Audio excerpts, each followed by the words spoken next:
namoonni baay'een YouTube ni jalqabu. Yaa ta'uutii malee baay'een isaanii give up godhu. Akkasumas daataan akka agarsiisutti YouTube wan akkaawuntiiwwan hedduun ni jiru. Isaan keessaa garuu parsantaa muraasadha kanneen milkaa'aniitoo maallaqa ittiin argatan akkasumas immoo hordoftoota gahaa argataniitoo hojiirra oolan muraasadha jechuudha. Yaa ta'uutii namoonni baay'een maaliif give up godhanii akka YouTube hojjechuu jalqaban dhiisanii ba'u.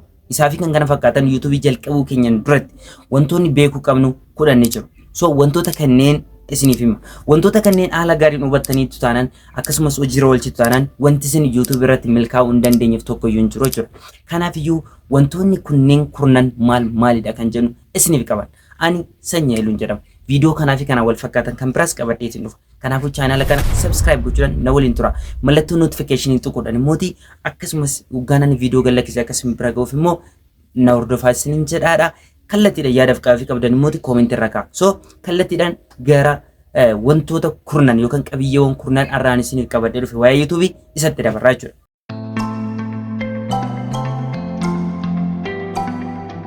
Tokkoffaa choice your niche and target audience.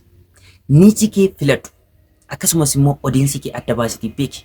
Niche yoo jennu maal jechuudha? Specific concept yookaan specific topic filachuu qabna jechuudha. Waa'ee waan nuti irratti hojjechuu qofa barbaadnu. Fakkeenyaaf waa'ee biizinasii hojjeta waan ta'eef yoo ta'e waa'ee biizinasii. Sababni isaa namoonni waa'ee biizinasii arrasi hordofan bor waan biraa hojjeta yoo ta'e gatanii ba'u.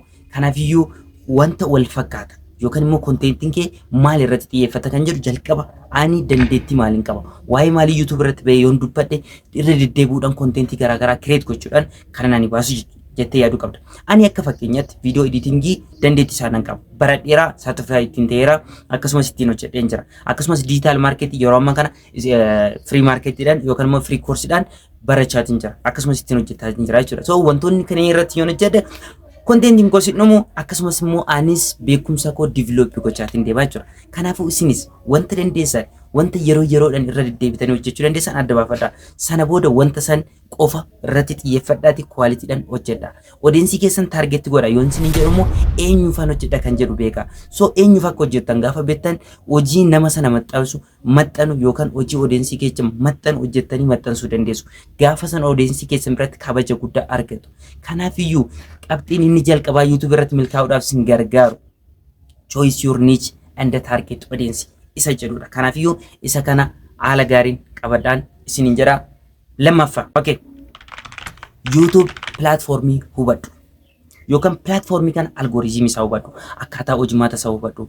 Platformichi kun maalidhaan fakkeenyaaf amma akkamittiin yoo platformii kana irratti hojjette guddachuu akka dandeessu fakkeenyaaf algoritmii maal jedha analysis isaa hojjechuu danda'uu qabda jechuudha. So platformii YouTube jedhamu kana guutumaan guutuutti hubachuu qabda. Akka fakkeenyaatti isinii kaasee algoritmii YouTube kan namoonni baay'een irratti milkaa'uu dandeessan yoo ta'e yookaan immoo viidiyoon keessa vaariyaal ta'uudhaaf tokkoffaa daqiiqaa 8 ol hojjechuu qabdu. Viidiyoon keessan dheerinni isaa daqiiqaa 8 caalu qaba jechuudha. Gaafa kana algoritmii mataan isaa ni rabsa. Lammaffaa irratti immoo algoritmiin kun viidiyoo akkamitti rabsa? Irra deddeebiidhaan viidiyoo gadhiisuu. Akkasumas irra deddeebitanii gaafa gadhiistan continuously gaafa sin hojii tokko hojjettan algoritmichi ammas maal godha?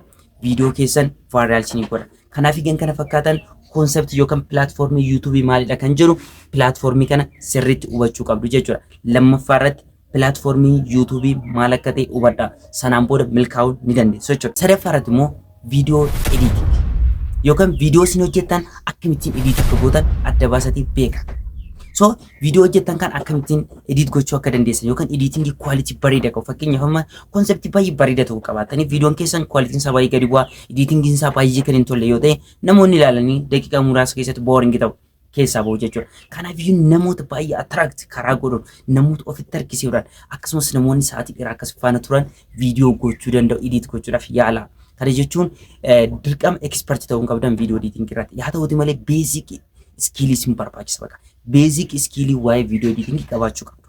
Sana basic skill sana qabaanan immoo viidiyoo keessan haala gaarii ta'een minxir gootanii bareessitanii edit gootanii gadhiistu jechuudha. So kun baay'ee sin barbaachisa jechuudha. Arfaffaa graphics design. Graphics design basic beekumsa basic ta'e qabaachuu qabdu. Maaliif kana isiniin jedha? Fakkeenyaaf viidiyoon tokko kan inni ittiin ilaalamuu danda'u yookaan isin viidiyoo kana kan seentanii ilaaltaniif taambilaan isaa gubbaa jiru ilaaltanii akkasumas viidiyoowwan biraa gaafa ilaaltan taambilaan isaa ilaaltu jechuudha. Taambiin nalii sana hojjechuudhaaf yookaan immoo graphics design yoo xiqqaate basic skill isaanu barbaachisaa jechuudha. So basic skill graphics design qabaachuu qabdu.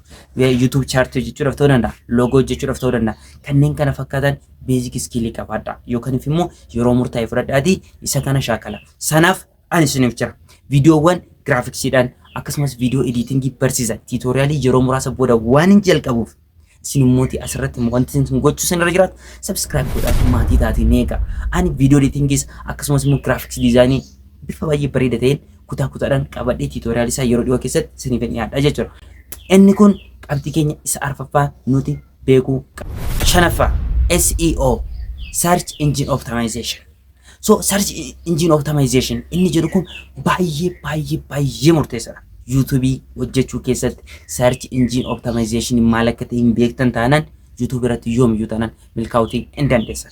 So baay'ee salphaa karaa baay'ee salphaatiin amma isinitti hima qabadha. Search engine optimization inni jennu kun taayitilii viidiyoo keenyaa akkamittiin galchina. Fakkeenyaaf namoonni baay'inaan maal search gochaa oolu yookaan YouTube irratti maaltu search godha. So wanta kana isin beektanii wanta namoonni taayitilii namoonni baay'een search godhan itti kennuu qabdu.